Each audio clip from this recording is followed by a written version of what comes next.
Hello friends, कैसे हो। स्वागत है आप सभी का कोसी टेक्निकल में। दोस्तों, आज की इस वीडियो में हम बात करेंगे, जैसा कि आप सभी को पता है कि आपकी परीक्षाओं की तिथि घोषित हो गई है। तो आप सभी छात्रों को मैं बता दूं, इंपॉर्टेंट क्वेश्चन आंसर, सारे इंपॉर्टेंट क्वेश्चन आंसर बताऊंगा। सभी छात्र स्क्रीनशॉट ले लें और नोट डाउन अपनी नोटबुक में कर लें।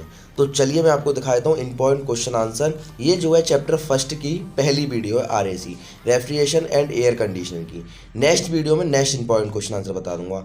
और किस सब्जेक्ट का जो है इंपॉर्टेंट क्वेश्चन आंसर बताए जाए, कमेंट करके जरूर बताइएगा हमें। चलिए दोस्तों, आपको दिखा देता हूँ। ये जो है आपका चैप्टर फर्स्ट रहेगा, आपका चैप्टर आपका फर्स्ट रहेगा।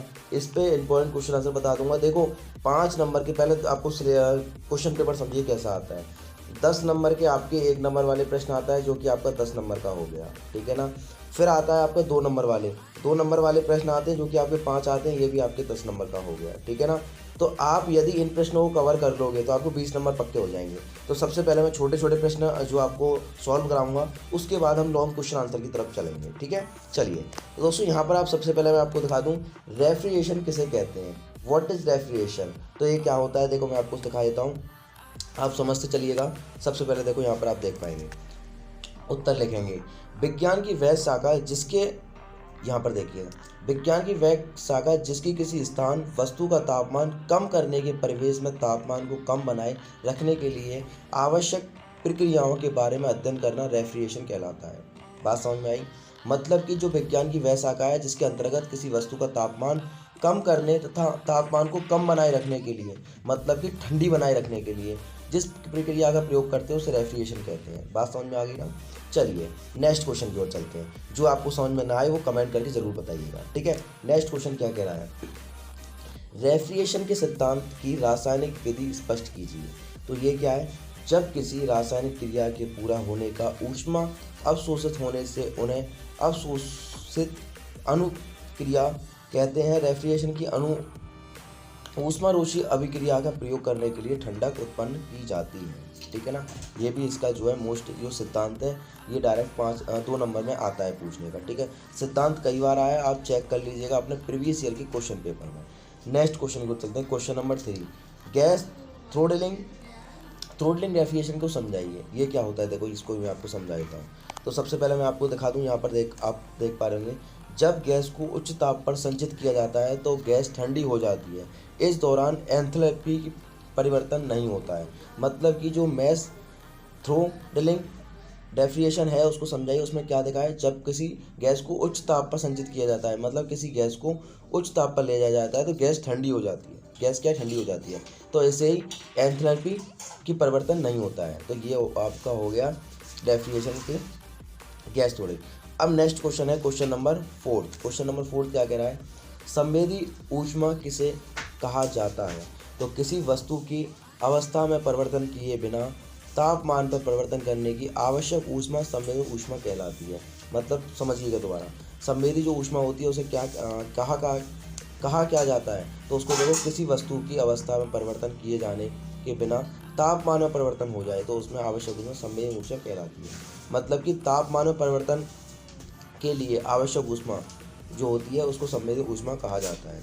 नेक्स्ट क्वेश्चन है, क्वेश्चन इंपॉर्टेंट है, ये 1 नंबर में पूछा जाता है।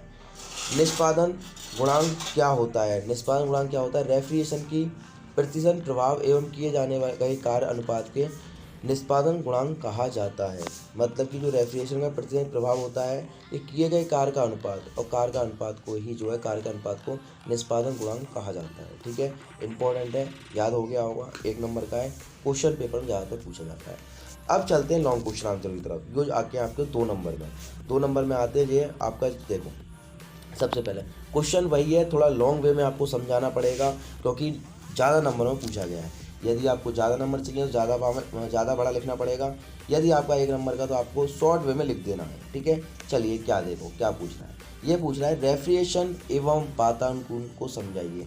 मतलब क्या होता है, जो आपका रेफ्रिजरेशन होता है उसको समझाइए और एयर कंडीशनर को समझाइए।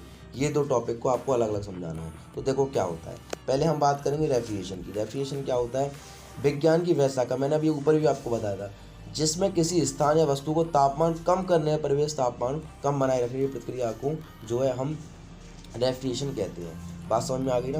रेफ्रिजरेशन मतलब किसी विज्ञान की वह शाखा है जिसकी वस्तु या स्थान, कोई वस्तु है या फिर उसका स्थान है, उसके तापमान को कम बनाए रखने के लिए जिस क्रिया का हम प्रयोग कहते हैं उसको रेफ्रिजरेशन कहते हैं। ठीक है ना। अब बात करते हैं, ये तो हो गया, आपको यहाँ पर देख लीजिएगा इसके उदाहरण ये है। रेफ्रिजरेशन आजकल घरों में खाने के लंबे समय तक सुरक्षित बनाए रखने, जैसे आपका फ्रीज है वो भी आपका एक रेफ्रिजरेशन है। जैसे आपको खाने को लंबे समय तक सुरक्षित बनाए रखना है, जैसे आपने आज बनाया कल आपको जो है नहीं मतलब ख़राब नहीं होना चाहिए, तो आपको उसको बचाए रखने के लिए आप रेफ्रिजरेशन का प्रयोग करेंगे। ये आमतौर सभी घरों में पाया जाता है। सुरक्षित बनाए रखने के लिए अपितु औद्योगिक इकाइयों में, सुपर मार्केट, ऑटोमोबाइल आदि का प्रयोग किया जाता है। ये भी आपका जो है रेफ्रिजरेशन है। ठीक है। अब नेक्स्ट बात करते हैं वातानुकूलन, जो आपकी एयर कंडीशन होता है। आपको शब्दों से ही पता चल रहा होगा एयर कंडीशन क्या होता है। ठीक है ना, आपने पढ़ भी रखा है। तो चलिए मैं आपको समझाता हूँ एयर कंडीशन क्या होता है। एयर कंडीशन किसी निर्धारित स्थान उपयुक्त वातावरण बनाए रखने में, उसके अनुकूल वातावरण बनाए रखने के लिए वायु को कुछ महत्वपूर्ण गुणों का नियंत्रण करना वातानुकूलन कहलाता है। मतलब कोई स्थान है उसको जो है तापमान हमें निम्न बनाए रखना है, तो किसका हम प्रयोग करेंगे, एयर कंडीशनिंग का। ठीक है।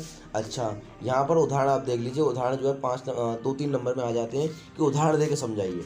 तो ये आपका 3 नंबर में प्रश्न बनता है, जैसे वायु का तापमान, वायु की आर्द्रता, वायु प्रभाव की गति और शुद्धता। ठीक है ना, ये आप समझा दोगे, आपको 3 नंबर पक्के। नेक्स्ट क्वेश्चन की तरफ चलते हैं। इंपॉर्टेंट है, ज़्यादातर पेपर में पूछा भी जाता है। तो देखो क्या है, प्रतिशीतन के अनुप्रयोग लिखिए। प्रतिशीतन के अनुप्रयोग आपके 2 नंबर या फिर आपके डायरेक्ट 4 नंबर में आता है। ठीक है ना। देखो, दैनिक जीवन में अनेक क्षेत्रों में प्रतिशीतन उपयोगी है। निम्नलिखित है। पीने के ठंडे पानी के लिए, शीतल पेयों के लिए, पहला नंबर। नेक्स्ट जो है नंबर की तरफ चलते हैं। नेक्स्ट यहाँ पर है खाद्य सामग्रियों में परिवहन में भंडारण। मतलब जो खाद्य सामग्री होती है उसके परिवहन में भंडारण किया जाता है, उसके लिए भी। जैसे खाद्य सामग्री क्या हो गई, फल फूल सब्जी मांस मछली आदि का भंडारण। खाद्य सामग्री आयतन निर्माण के लिए परिवहन में, मतलब कि जो परिवहन मतलब एक स्थान से दूसरे ट्रांसपोर्ट किया जाता है, तो उसमें भी ये उपयोगी है। ठीक है। चिकित्सा के क्षेत्र में, ये इंपॉर्टेंट है, चिकित्सा के क्षेत्र में रक्त के भंडारण में रख रखाव के लिए, मतलब जो रक्त होता है ब्लड, उसको ब्लड बैंक होता है उसमें रखाए रहने के लिए बहुत इंपॉर्टेंट है ये। ठीक है ना। यहाँ पर दवाइयों के निर्माण संरक्षण के लिए भी इंपॉर्टेंट है। आराम वातावरण के क्षेत्र में, मतलब आराम, जैसे आपको फील जो है कंफर्टेबल जोन फील रहना है तो आपको होटल में आपको पा जाएगा। भवन, कार्यालय, सिनेमाघर, चिकित्सा वातानुकूलन में। ठीक है ना। कार, बस, एसी सभी में आजकल आता है। ठीक है ना, लेकिन बाइक को छोड़कर। ठीक है। चलिए नेक्स्ट चलते हैं। नेक्स्ट यहाँ पे औद्योगिक क्षेत्र में। औद्योगिक क्षेत्र में कैसे आएगा, पेट्रोलियम रिफाइनरी में, वस्त्र निर्माण की छपाई में, वस्त्र जो आपके कपड़े निर्माण की छपाई, जो कपड़ों की छपाई होती है उसमें भी आपको पा जाएगा। इस्पात निर्माण, रासायनिक प्रक्रिया निर्माण में, बर्फ निर्माण में भी आपको पा जाएगा। अनुसंधान प्रयोगशाला में, रॉकेट ईंधनों के अनुक्षेत्र में। तो दोस्तों ये था इंपॉर्टेंट वीडियो। ये जो है आपका पार्ट फर्स्ट था। पार्ट सेकंड आपको जल्दी अपलोड होगा, उसमें भी most important long question answer आपको प्रोवाइड कराई जाएंगे। ठीक है ना। तो वीडियो को लाइक करना, अपने सभी दोस्तों में शेयर करना, और किस सब्जेक्ट की जो है पढ़ाई स्टार्ट कराई जाए कमेंट बॉक्स में हमें कमेंट करके ज़रूर बताना। मिलते हैं नेक्स्ट में बहुत जल्द। धन्यवाद, बाय बाय। वीडियो को लाइक करना, अपने सभी दोस्तों में शेयर करना और चैनल को सब्सक्राइब करना। धन्यवाद, बाय बाय।